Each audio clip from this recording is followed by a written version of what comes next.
El verano del 96. Las órdenes son las siguientes: realizar la ruta Mozdok-Malgovek-Karabulak hasta llegar a Achjoy Martán, zona de combate. La compañía de francotiradores vigilará la parte izquierda y delantera, y la compañía de transmisiones, la derecha y trasera. Suban todos a los vehículos, gritó el coronel Kotenopkin mientras montaba en un BTR. Íbamos por una carretera empedrada que los prisioneros alemanes habían construido tras la Segunda Guerra Mundial, una carretera de un conflicto del pasado, utilizada en una nueva contienda. A la gente siempre le ha gustado matarse. Nuestra columna estaba compuesta por 3 camiones Ural y 2 vehículos acorazados BTR. Yo iba sentado sobre la coraza de uno de ellos procurando seguir las instrucciones del coronel, vigilar el flanco derecho. Al otro lado iba Ciuzik, que controlaba el flanco izquierdo, y Andriy Josipov iba en la parte trasera. En nuestro vehículo transportábamos varias cajas de ayuda humanitaria, de las que cogimos unos cuantos caramelos que tragamos con limonada. El viento se llevó algunos de los envoltorios azules, que se atascaron en el radiador del Ural que nos seguía. Este tenía la dirección estropeada y al conductor le costaba mucho tomar las curvas, así que di un empujón en la espalda al coronel con el cañón de mi fusil y le dije: «Señor, los camiones se han quedado atrás». La columna se detuvo. Permanecíamos en silencio. Solamente una vez Ciuzik me empujó con su fusil y señaló el saliente de unas rocas en las que había escrito en grandes letras: «Toda vida es coronada con la muerte». Filósofos de pacotilla, masculló Ciuzik entre dientes. A las afueras de Karabulak unos policías detuvieron la columna en un puesto de control y comprobaron nuestra documentación. Como los habían enviado a luchar casi desarmados, les dimos 2 granadas y 2 moscas, algo que nos agradecieron. Un sargento pecoso nos abrió la barrera y cruzamos la frontera de Chechenia. Se nos quedó mirando a los ojos, uno por uno, como si quisiera grabar en su memoria las caras de los muchachos a los que había dejado pasar, como si fuera Cerbero, que custodia la entrada al infierno y permanece en esta orilla mientras observa a la gente marchar hacia un averno del cual no hay vuelta atrás. No dejó de mirarnos mientras nos alejábamos. La carretera que nos conducía a Chechenia no se parecía en nada a la tan sinuosa que provenía de Mozdok. Hacía tiempo que nadie pasaba por aquí, y estaba cubierta de ramas cortadas y de tierra debido a las explosiones.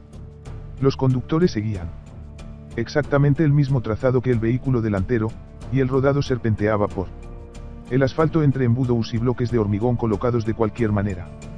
Habían talado los árboles de los márgenes, y solo quedaban los troncos cortados. No había un alma, ni un coche, nadie, era una carretera sin vida en una tierra muerta. De vez en cuando veíamos en las cunetas vehículos que habían ardido, BTR sin torretas, que parecían decapitados, lanzamisiles ZAU con los cañones doblados hacia arriba. Era evidente que allí mismo había muerto gente, todavía quedaban manchas de gasóleo sobre el pavimento. El asfalto estaba destrozado por las colisiones entre BTR, cañones antiaéreos y tanques. El viento hacía remolinos de ceniza blanca y pensé que esta debía de ser de algún cadáver. «Mirad», exclamó Ciuzik señalando un refugio destruido. Los troncos que lo formaban estaban destrozados y alrededor había trapos, papeles y basura esparcida. Cerca había un BTR que a primera vista parecía intacto, pero en realidad estaba carbonizado, y al otro lado, un tanque en el mismo estado. Probablemente un pelotón entero había muerto en ese lugar. No dijimos nada, en una situación así sobran las palabras. Estábamos bajo la impresión que atrapa a toda persona que se halla cerca de la muerte. Y de pronto fue como si dejáramos de ser nosotros mismos. Ciuzik, Andriuja y el sargento mayor dejaron de existir y unos maniquís ocuparon su sitio, unos robots sin alma, porque las suyas se había quedado tras la barrera fronteriza. Fue como si hubiéramos envejecido 1000 años de golpe. El día se oscureció, ya no había sol, ni cielo azul, ni vida, solo una carretera muerta con sus embudos y vehículos quemados. La barrera, como una línea invisible, nos había separado de nuestro mundo, y no había vuelta atrás. La carretera serpenteaba a través de unas montañas y en una de las curvas el Ural se quedó clavado otra vez. Volví a empujar a Kotenopkin con mi fusil y nos detuvimos. El conductor del camión hizo marcha atrás guiándose con los retrovisores. Por algún motivo me miró fijamente a los ojos, puso primera y de repente el capó se levantó de manera violenta, la puerta se abrió por una explosión y una gran bola de fuego engulló su vehículo. Entre las llamas pudimos ver cómo el conductor se tiraba al suelo, caía sobre un charco de gasolina en llamas, hacía un movimiento con el brazo y moría. Varios proyectiles le alcanzaron de lleno y el hombre ardió. Levanté la mirada y vi cómo desde una colina volaban proyectiles que avanzaban hacia nosotros. Como hilitos finos y pasaban veloces entre Ciuzik y yo. Algunos de ellos dieron de lleno en la coraza. Chechenos. Aulló alguien con voz desgarrada y aterradora. Todos fuera de los vehículos. Gritó Kotenopkin. En posición de defensa. Saltamos y corrimos hacia donde pudimos. Aquello me parecía como un juego, un ensayo del que no sabía nada y en el que me encontraba por error. Kotenopkin empezó a disparar hacia arriba, igual que el ayudante en jefe, Ciuzik y Andriuja. ¿Hacia dónde apuntaban? Yo no veía nada, porque el sol me deslumbraba y apenas podía distinguir la cima de la colina. Cogí a Andriuja por un brazo y le dije: ¿Quién hay allí arriba? ¿A dónde hay que disparar? No me contestó, se libró de mi mano y apretó el gatillo. Estaba muy concentrado. Empecé también a pegar tiros en ráfagas cortas, buscando con la mirada a quién dar.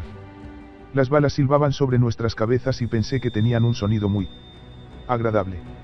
Algunas dieron contra suelo justo al lado de mi pie derecho, y el polvo y varias piedrecillas me rebotaron en la cara. Me entró mucho miedo, encogí las piernas, me puse el fusil por encima de la cabeza y disparé a ciegas.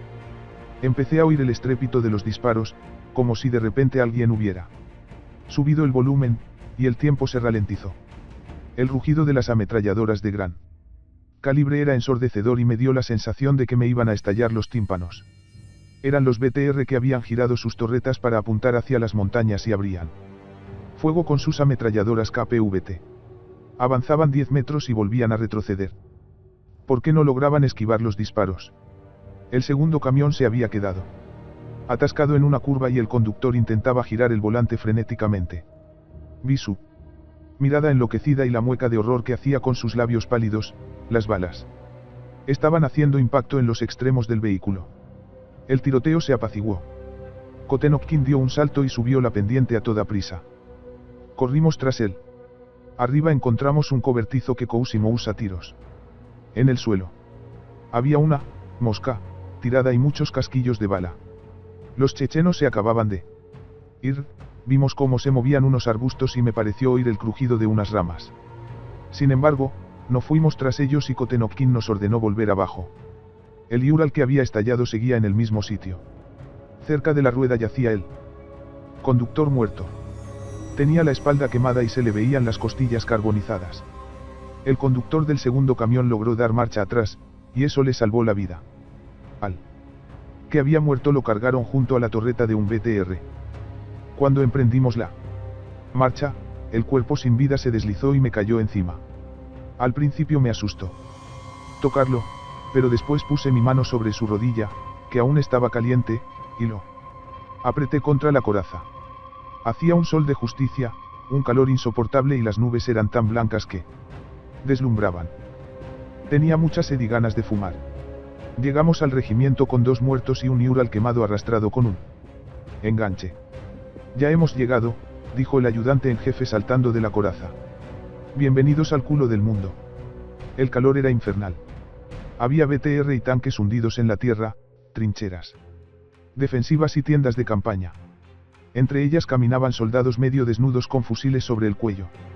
En Chechenia no hay ni un solo militar ruso que lleve uniforme y el aspecto de nuestro ejército consiste en calzones blancos cortados como si fueran shorts y chanclas o zapatillas de deporte sin calcetines. Unos tanquistas manchados de grasa cambiaban una oruga, y alguien nos miró cubriéndose la frente con una mano, porque el sol le molestaba. Mira, me dijo Ciuzik tocándome un brazo y señalando hacia la tienda de mando. Vi al gracioso sentado en calzoncillos, entretenido con un engranaje reductor que sujetaba en el suelo con sus pies descalzos. Dejó lo que estaba haciendo y se nos quedó mirando. ¿Y qué? larguirucho. Me dijo a modo de saludo, y repitió las palabras del ayudante en jefe: bienvenido al culo del mundo. Los llanos de Chechenia están rodeados de montañas y me dio la impresión de que nos encontrábamos en el fondo de una olla al rojo vivo.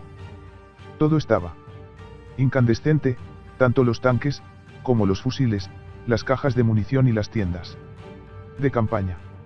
Si por la mañana dejabas las botas al sol, no podías cogerlas hasta la noche, porque solo se enfriaban cuando oscurecía. De todos modos nadie calzaba botas, con esa temperatura te abrasabas las piernas. Aquí tenéis que cuidaros 3 cosas, nos explicó un tal Bereznoi: los pies, los dientes y la cabeza. Lavaos los dientes 2 veces al día. A quien no lo haga, le partiré la mandíbula. Tirad vuestras botas e id descalzos, o se os pudrirán los pies y no se curarán nunca más. Si comienza un tiroteo, mateíos en las tiendas y no asoméis la cabeza, nos sabremos apañar sin vosotros. Me gustaba Bereznoi, nos trataba bien, no nos pegaba y nos enseñaba lo que teníamos que hacer. Seguimos su consejo y fuimos descalzos. Andriuja incluso cortó sus calzones a la altura de la rodilla y sus blancas pantorrillas centellearon, como si fueran las de un bañista. Yo no lo hice, porque pensé que era demasiado atrevido para el poco tiempo que llevábamos allí sirviendo.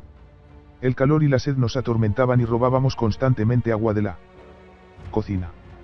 Para guardarla, los de nuestra compañía disponíamos de 2 cubas de 40 litros, decenas de casquillos de obús y una pequeña bañera de plástico. Éramos los encargados de llenarlas cada día hasta arriba y no era una tarea fácil. Porque nos correspondían solo 14 litros, que no daban ni para saciar la sed, y teníamos que espabilarnos para conseguir el resto. La cocina estaba al cargo de un tal Serioga, un contratnik, que ya nos tenía vistos y que nos pegaba cada vez que nos pillaba robando agua, así que teníamos que acercarnos a Lars, el camión cisterna, con mucha cautela. Tenía la gran suerte de que el conductor de Lars era paisano mío y eso nos facilitaba mucho las cosas. Cada mañana partía hacia Achjoy Martán escoltado por un vehículo y cuando regresaba lo interceptábamos. Alguno de nosotros se quedaba vigilando delante de nuestra tienda y cuando veía a lo lejos una nube de polvo, cogíamos nuestras cubas y corríamos hacia él. Si había tiempo suficiente, Zeka, que era como se llamaba mi paisano, nos las llenaba. Se trataba del agua más rica de todas, porque estaba tan helada que nos hormigueaban los dientes y además no tenía cloro. Un día nos quedamos dormidos y no llegamos a tiempo para interceptar el camión. Entonces Pan irrumpió en la trinchera en la que dormíamos, nos sacó a rastras de una pierna y corrimos a la cocina con la esperanza de que todavía quedara agua. Nos olvidamos por completo de tomar cualquier tipo de precaución, porque nos sentíamos felices ante el chorro que atrapábamos con los labios y que intentábamos retener en la palma de la mano. Estaba fría y olía muy fuerte, porque los médicos le habían puesto 2 litros de cloro para desinfectarla. Sin embargo no derramamos ni una sola gota, sabíamos muy bien lo valiosa que era. Serioga nos pilló en plena faena. Apestaba a alcohol, era evidente que llevaba días bebiendo. Me cagó en su madre, otra vez los de la compañía de transmisiones. Farfulló, y con todas sus fuerzas, le dio una patada a Pan en el cóccix. Pan soltó un grito, se encorvó, cayó al suelo y se quedó tirado sobre un charco que se había formado bajo las ruedas de Lars. No se podía levantar, porque al parecer la patada le había alcanzado alguna terminación nerviosa. Deja de gemir, maricón. ¿Acaso te duele? Le gritó Serioga. Arriba. Firmes. Algún día os haré fusilar, me tenéis hasta los huevos. Haré que mis chicos os despedacen vivos. ¿Verdad que lo haréis? Preguntó a sus cocineros, que estaban en una mesita limpiando unas ollas. Estos estaban totalmente agotados y pensé que incluso lo debían pasar peor que nosotros, pues Serioga les golpeaba todo el tiempo, con motivo o sin él, y los hacía currar 20 horas diarias. Estaban cubiertos de pies a cabeza de una apestosa capa de grasa y a uno de ellos, el más flaco, le colgaba un fideo de la oreja. Sí, los despedazaremos, contestaron. El flaco se quitó el fideo con una mano. Claro que lo harán, dijo Serioga. Si os pillo otra vez, os mato. Podéis iros. Fuimos a nuestra tienda de campaña sin olvidarnos de coger los bidones de agua. Habíamos conseguido llenarlo todo menos la pequeña bañera, que Pan llevaba. Cojeando y frotándose el cóccix. Hijo de puta, me ha destrozado el culo. Gimió. Oscureció. Estábamos sentados en una trinchera defensiva, expectantes y con la cabeza encogida entre los hombros. En el sur, las noches son impenetrables y es muy cansado tratar de ver algo en la espesa negrura, así que permanecíamos con los ojos cerrados. El oído se me había agudizado tanto como el de un gato y podía percibir cualquier sonido por pequeño que fuera. Incluso me parecía oír los piojos correr bajo las axilas de Pan, que estaba sentado sin moverse, aunque yo sabía que no dormía. Justo detrás del parapeto de la trinchera se extendía un campo de minas y eso nos daba una cierta tranquilidad, porque si alguien se aproximaba, oiríamos las explosiones. Aunque teníamos que estar al acecho, ya que los chechenos podían intentar cortar los cordeles que activaban las minas. Sobre nuestra trinchera se alzaba un BTR que la protegía, oíamos voces desde el interior del vehículo y veíamos las pequeñas franjas de luz que se colaban por sus escotillas mal cerradas. Era una gran imprudencia, porque con un visor nocturno el enemigo podía ver la luz desde muy lejos, y aquel BTR era un blanco perfecto. Pan y yo nos habíamos colocado en el extremo más alejado de la trinchera, así si a los checks se les ocurría lanzar 2 o 3 granadas al BTR, no resultaríamos heridos. De vez en cuando, el patoso de Saania abría la escotilla y nos mandaba traerle caramelos, pitillos o cualquier otra cosa. Tanto él como el boxeador me inspiraban un sentimiento ambiguo, por un lado los odiaba y por otro, los quería. Claro que eran un par de hijos de puta, pero si nos atacaban, serían ellos los que nos defenderían con sus ametralladoras KPVT, porque yo tan solo tenía para un fusil y 4 cargadores. El campo de minas estaba lleno de plantas de marihuana que se extendían hasta las montañas. Le propuse a Pan arrancar un par. Allí no se puede ni escupir, me dijo. Las minas empiezan tras la trinchera y están por todas partes. Aquella idea era una auténtica locura, así que no le di más vueltas. La escotilla del BTR se abrió de nuevo y Saania asomó la cabeza. Tú, larguirucho cabrón. Me llamó. ¿Te quedan más caramelos? Sí, Saania, en la tienda. Tráemelos. Me levanté y Pan me miró de arriba abajo. No vayas, me dijo en voz baja. ¿Por qué? No vayas, te digo. ¿Por qué le obedeces? Él ya tiene a sus espíritus, que mande. A uno de ellos. ¿Tú qué coño susurras? Exclamó Saania indignado. Como no te calleste. Voy a abrir la cabeza con una culata, maricón. Saania, sabes perfectamente que Fixa les tiene prohibido serviros, se justificó. Pan. Aquel era un argumento de peso, porque Fixa era, a mi parecer, la persona con más poder del regimiento. A los de la compañía de transmisiones no nos permitía que sirviéramos a los de reconocimiento, porque quería que nos respetaran más. Él era mi Denbel, sus órdenes eran incuestionables y solo a él teníamos que obedecer. Me importa un huevo lo que diga vuestro Denbel.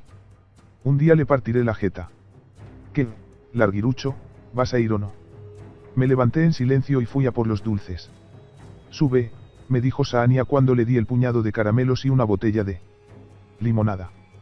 Estaba sentado sobre la coraza del BTR, y parecía el mismísimo Rambo, el correaje sobre el torso desnudo, gafas de sol a pesar de la oscuridad, varios cinturones de balas colgados al cuello y una metralleta PKM a los pies. Completaba el cuadro una boina con la insignia de su compañía, un murciélago con las alas desplegadas sobre un globo verde, de la que el ayudante en jefe se reía y decía, no son ni ratones, ni pájaros. Me subí al vehículo y me senté a su lado, con la espalda apoyada en el cañón de la ametralladora. Saania me ofreció un par de caramelos, mis propios caramelos. Como si se tratara de un zar repartiendo caridad. Toma, me dijo. Los cogí y me los comí. ¿De dónde eres, larguirucho? De Moscú. Ah. ¿Has ido alguna vez a la Plaza Roja? Asentí con la cabeza. Yo también. He estado un par de veces en Moscú y no está mal del todo, pero mi ciudad es mejor. ¿Y tú de dónde eres, Saania? De Nizhny Novgorod, me respondió. La escotilla del BTR se abrió, salió el boxeador con un cargador en la mano, me miró un segundo y me lo lanzó a la cabeza. Un cargador lleno pesa bastante, así que recibí un buen coscorrón. Me cago en la puta. ¿Qué haces sentado delante del cañón, capullo? Me gritó. Sal de aquí. Casi te disparo, subnormal. Me cambié de sitio. Y recoge el cargador, me dijo mientras se volvía a meter dentro del BTR. Hizo girar la torreta y abrió fuego contra las montañas. Los proyectiles desaparecieron con un murmullo en las cimas y, al explotar, llenaron de luz el desfiladero. Cuando el estruendo se apaciguó, Saania me dijo que me volviera a sentar a su lado. Comprendí entonces que él y el boxeador tenían una disputa, quién era más poderoso de los dos y a cuál iba a obedecer yo. Como si fuera un perro. Si me cambiaba de sitio, el boxeador me hostiaría y si no lo hacía, lo haría el otro. Decidí que Saania era el que tenía más poder y me senté a su lado. Oye, larguirucho, ¿tienes hachís? Negué con la cabeza. ¿Por qué eres tan poco precavido? Se me acercó y me dijo. ¿Y si vas al campo y coges un poco de María? Saania saltará por los aires, dijo Pan desde la trinchera. No lo hará. ¿Qué? ¿Vas a ir? No, contesté con voz ronca, porque cuando presentía que me iban a dar una paliza se me secaba la garganta. Ah, no. Bueno, tú mismo. Largo de aquí. Salté de la coraza y me metí en la trinchera. Los bombardeos de mortero me parecían muy extraños, cuando presenciaba uno, me daba la sensación de que en realidad no estuviera pasando nada. La aldea seguía en el mismo lugar, a 1 kilómetro de nosotros, los tejados metálicos brillaban, el viento agitaba los plataneros y no se apreciaba movimiento. Las bombas volaban hacia nosotros y explotaban, pero no veíamos desde dónde las lanzaban ni quién lo hacía. Era como si la muerte apareciera por sí misma, sin disparos ni llamaradas, salía de la nada y, con un violento silbido, caía entre nosotros, tendidos en el suelo. Yo estaba sentado en el interior de una trinchera, apretando la mejilla contra el suelo, con un fusil entre las manos y viendo cómo saltaba la tierra. A mi espalda se encontraba Andriuja, tras él, Ciuzik y más allá, Pan. Todo nuestro batallón estaba atrincherado contra el suelo y esperando. Habíamos perdido la noción del tiempo y no sabía cuánto llevábamos ahí. Sentados, quizás un siglo o un milenio.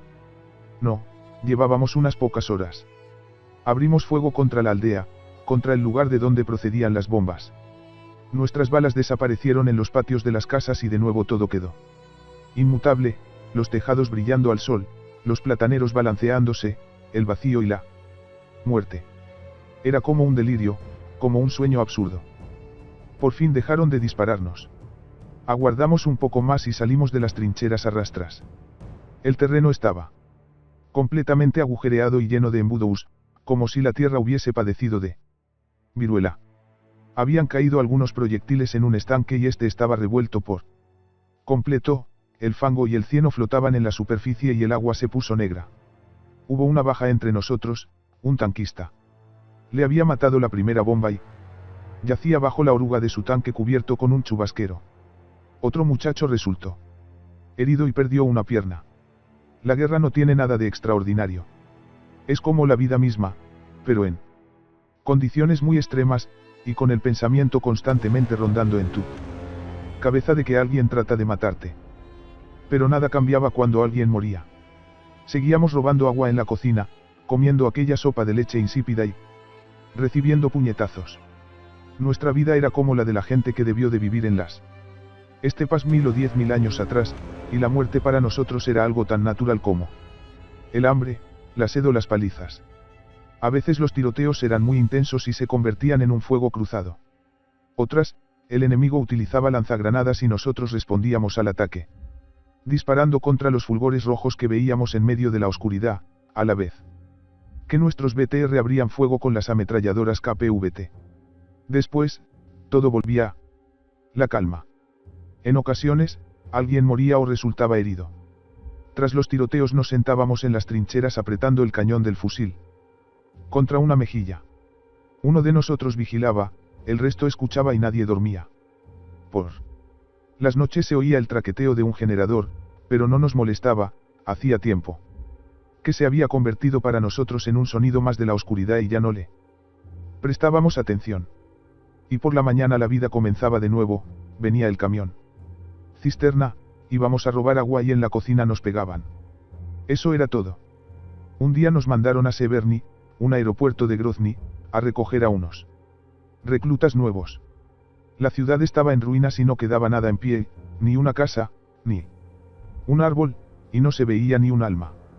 Las calles, llenas de embudos formados por las explosiones, estaban cubiertas de ladrillos y ramas, y en algunos lugares yacían cadáveres que nadie se había molestado en recoger.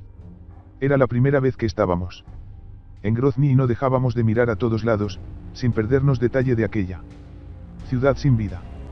Había tiroteos por todas partes, pero como no veíamos a nadie, no entendíamos quién disparaba a quién.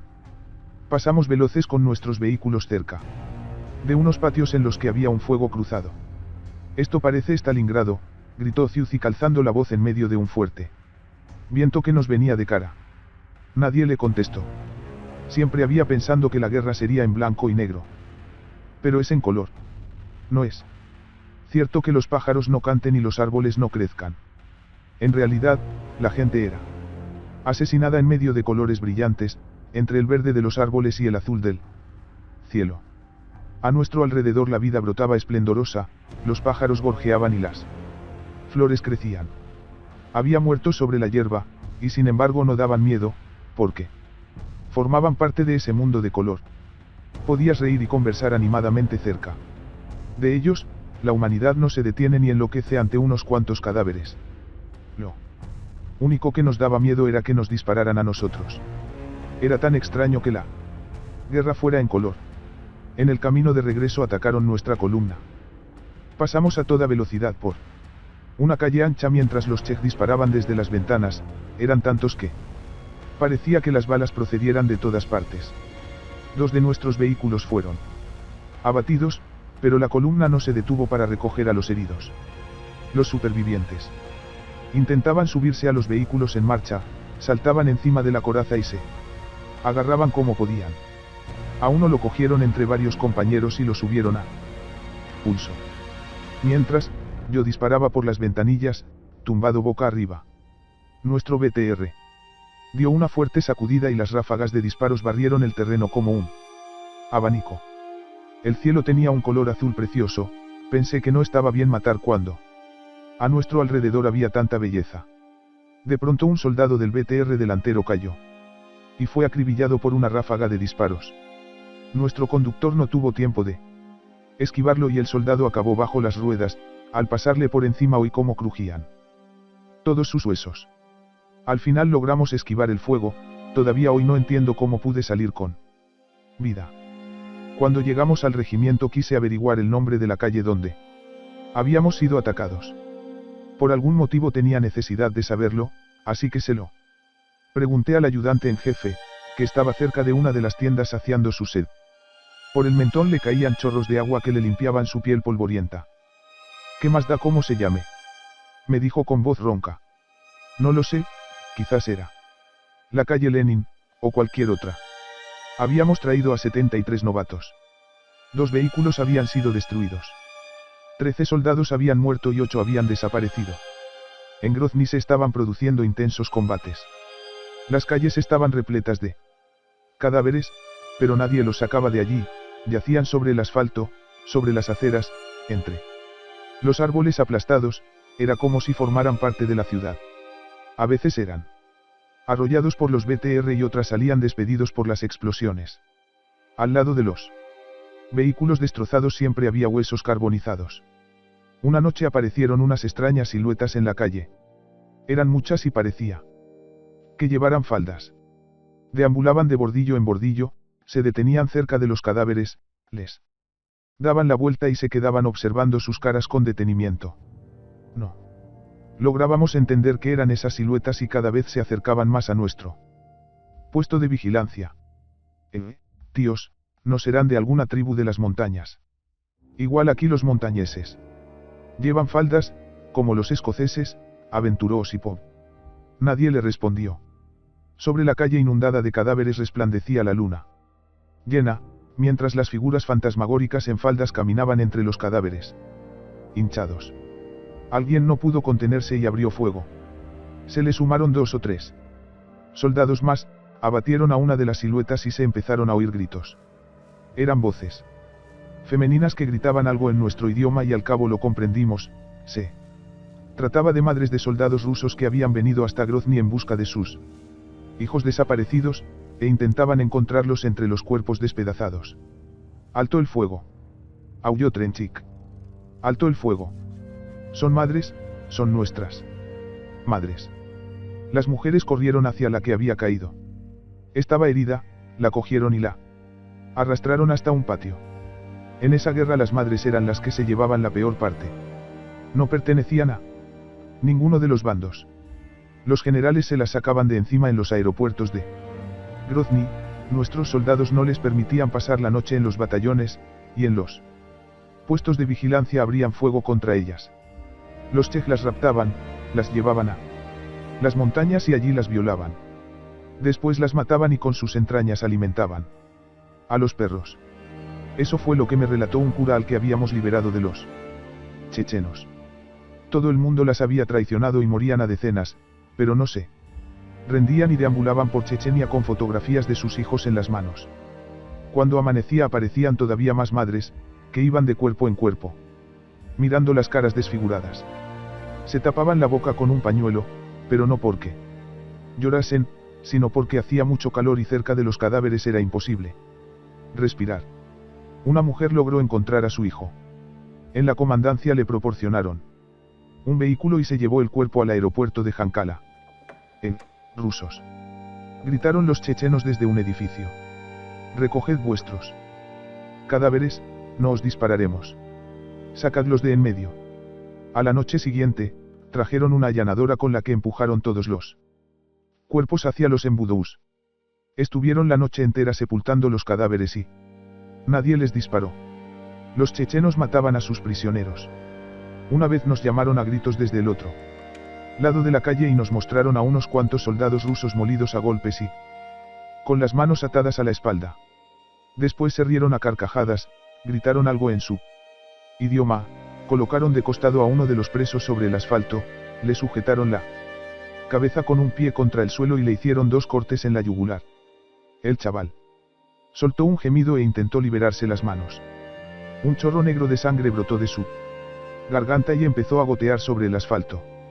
Los chej se escondieron detrás de una esquina y lo dejaron allí para que se desangrara. Se quedó mucho rato tumbado de lado, sin moverse. Luego intentó liberarse las manos y girarse, como si le resultara incómodo yacer en esa posición. Volvió a quedarse quieto debido al dolor y cuando creíamos que ya había muerto, se estremeció e intentó arrastrarse de nuevo. La escena se alargó muchísimo. La guerrera se le había bajado hasta los codos y cuando movía las manos la sangre salía de las arterias y le salpicaba los hombros desnudos.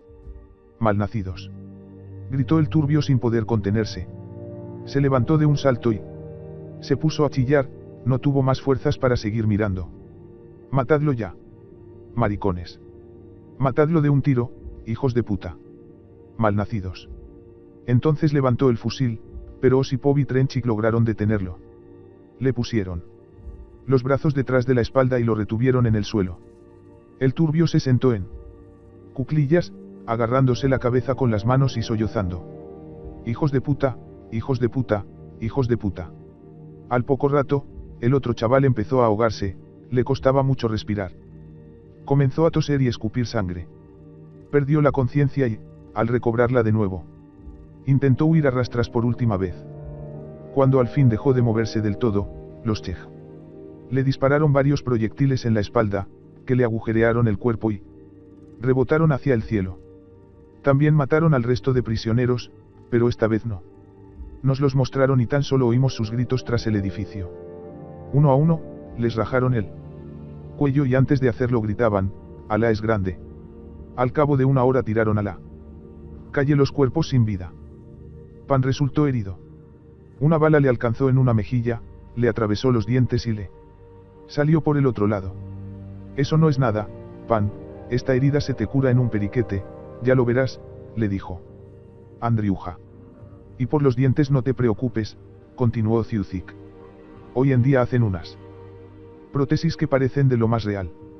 ¿Verdad? Sí, es cierto, afirmé yo. Estábamos fumando enfrente de la plataforma de helicópteros desde la que iban a evacuarle. Yacía en una camilla mirándonos de los pies a la cabeza. Qué suerte la tuya, suspiró Andriuja. Te llevan a casa.